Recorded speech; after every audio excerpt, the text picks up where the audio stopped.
એવા છે ને દુઃખના પહાડ ને તમારા જીવનમાં તૂટી પડ્યા છે.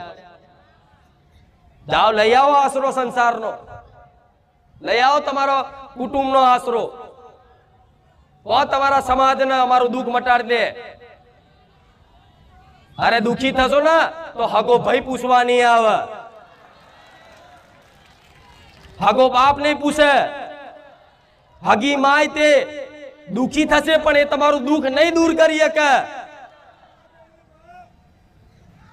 એ તો મારા જેવું ધર્મ હશે ને એ જ તમને કાયમ માટે સુખી કરી એક છે.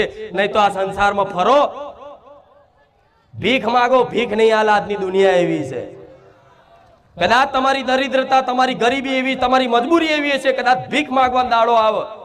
હું માતા તો એવી ઈચ્છું છું કે મારા ધામમાં બેઠેલા મને જેટલા માણસ છે એના ભગવાન ક્યારેય તે એના ઘેર